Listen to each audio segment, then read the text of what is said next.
राजस्थान की राजनीति में इन दिनों एक चेहरा लगातार सुर्खियों में है। भारत आदिवासी पार्टी से डूंगरपुर बांसवाड़ा के सांसद राजकुमार रोत। सोशल मीडिया पर उनकी लगातार पोस्ट और एक ही दिन में कई बड़े कार्यक्रमों में मौजूदगी से ये चर्चा तेज हो गई है कि रोत अब पहले से कहीं ज्यादा सक्रिय हो रहे। सवाल ये भी उठता है कि क्या ये सक्रियता सीधे सीधे 2028 के विधानसभा चुनाव से जुड़ी है। रोत की हाल ही में सक्रियता का अंदाजा इसी से लगाया जा सकता है कि वे एक ही दिन में अलग अलग जिलों और अलग अलग मुद्दों से जुड़े कार्यक्रमों में दिखाई दिए। पाली जिले के बाली ब्लॉक में पूर्व प्रधान मन्नारे सामताराम गरासिया के क्रियावर में शामिल हुए। सिरोही जिले के मीरपुर पिछवानिया महादेव परिसर में भीलू राणा पूजा की मूर्ति स्थापना में मौजूद रहे। मीर मारवाड़ा सिरोही में आयोजित बाबा रामदेव जी मेले में भाग लिया, जहां भील समाज के संत जैसाराम भील की परंपरा को याद किया गया। वहीं बड़ी धुनी बासिया और बादियावड़ी बेड़सा में आयोजित गोविंद गुरु महाराज के पाठ पूजन कार्यक्रम में भी शामिल हुए।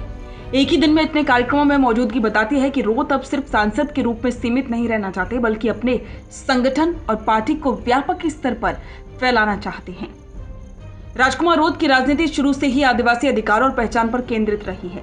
उनकी पोस्ट और भाषणों में जय भील प्रदेश और जय गुरु महाराज जैसे नारे लगातार गूंजते हैं। इस बार भी उनके कार्यक्रमों में यही देखा गया। गोविंद गुरु महाराज का अधूरा सपना भील प्रदेश बनाने की बात हो या फिर आदिवासी पूजा पद्धति और इतिहास पर चर्चा, रोत लगातार अपने मूल मुद्दों पर टिके हुए। राजनीति के जानकार मानते हैं कि ये रणनीति सोच समझकर बनाई गई है। राजस्थान, गुजरात, मध्य प्रदेश और महाराष्ट्र के सीमावर्ती इलाकों में भील आदिवासी आबादी निर्णायक भूमिका निभाती है। ऐसे में रोत का ये फोकस सीधे चुनावी समीकरण से जुड़ा हुआ है। रोत खुद युवा है और उनकी छवि आक्रामक लेकिन सुलझे हुए आदिवासी नेता की बन रही है। इस संसद में भी अपनी बात जोर से रखते हैं और जमीन पर भी लगातार सक्रिय रहते हैं। इससे उन्हें दोहरा फायदा हो रहा है। युवा वोटरों में पकड़, जो ये मानते हैं कि आदिवासी समाज को अब नया नेतृत्व चाहिए। पारंपरिक मतदाताओं में भरोसा, जो देखते हैं कि रोत अपनी जड़ों यानी कि गोविंद गुरु, राणा पुंजा, जैसाराम भील जैसे आदिवासी प्रतीकों से जुड़े हैं। राजनीतिक नजरिए से देखा जाए तो इस सक्रियता कोई संयोग नहीं। 2028 के विधानसभा चुनाव में भारत आदिवासी पार्टी बड़ी भूमिका निभाना चाहती है।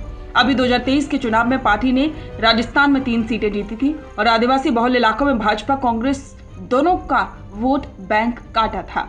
अगर रोत इसी तरह लगातार सक्रिय रहते हैं तो 2028 में पार्टी को 7 से 8 सीटों तक का फायदा हो सकता है। और अगर गुजरात, मध्य प्रदेश में भी तालमेल किया गया तो पार्टी की हैसियत और मजबूत होगी। रोत की सक्रियता का सीधा असर कांग्रेस और भाजपा दोनों पर पड़ेगा। कांग्रेस की बात करें तो परंपरागत तौर पर आदिवासी वोट बैंक कांग्रेस का रहा है, लेकिन अब इस वोट बैंक का बड़ा हिस्सा बीजेपी की ओर झुक रहा है। अगर रोत का यही तेवर जारी रहा तो कांग्रेस को सबसे ज्यादा नुकसान होगा। भाजपा ने भी आदिवासी इलाकों में जमकर काम किया है, खास करके वनवासी कल्याण परिषद और धार्मिक आयोजनों के जरिए। लेकिन रोत का आदिवासी पहचान पर जोर भाजपा की रणनीति को चुनौती दे सकता है। राजकुमार रोत की एक खासियत ये भी है कि वे सोशल मीडिया पर बेहद एक्टिव रहते हैं। उनकी पोस्ट केवल कार्यक्रम की जानकारी नहीं देती, बल्कि उसमें राजनीतिक संदेश भी छिपा होता है। जैसे जय जोहार, जय भील प्रदेश, जय गुरु महाराजा लिखकर वे बताना चाहते हैं कि ये सिर्फ एक कार्यक्रम नहीं बल्कि आदिवासी समाज की राजनीतिक चेतना का हिस्सा है। रोत की राजनीति का सबसे मजबूत पक्ष ये है कि वे सीधे सीधे जनता की नब्ज पकड़ते हैं। चाहे DTSA और एट्रोसिटी एक्ट की बात हो, शिक्षा की चर्चा हो या आदिवासी पूजा पद्धति, वे हर मुद्दे को उठाते हैं और समाज के दिल के करीब हैं। यही वजह है कि उनकी रैली और कार्यक्रम में भारी भीड़ उमड़ती है। रोत अगर इसी तरह से सक्रिय रहते हैं तो 2028 में उनकी पार्टी किंग मेकर की स्थिति में आ सकती है।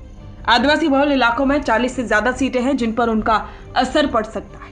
भले बीजेपी इतनी सीटें ना जीते, लेकिन वोट काटकर सरकार बनाने की समीकरण जरूर बदल सकती है। तो दिखता नहीं है, वो चलता नहीं है, लेकिन प्रॉब्लम तो यही है कि अपने बिजनेस को दिखाएं कैसे, पूरे इंडिया तक उसको पहुंचाएं कैसे।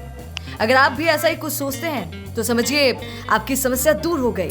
जी हाँ, अब फैक्ट इंडिया न्यूज से आपके विज्ञापन, आपके पॉडकास्ट, आपके रियल एस्टेट प्रोजेक्ट्स, आपके बिजनेस को पूरे राजस्थान में पहुंचाने का एक बेहतरीन मौका आपको मिल रहा है, जहां पर आप 480 लाख प्लस सब्सक्राइबर्स और 10 करोड़ से ज्यादा टोटल न्यूज वाले चैनल में पहुंचा सकते हैं अपनी बात।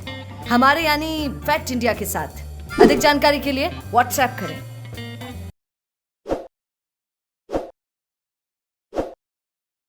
ताज़ा खबरों के लिए विजिट करें द फैक्ट इंडिया की वेबसाइट और डाउनलोड करें द फैक्ट इंडिया ऐप।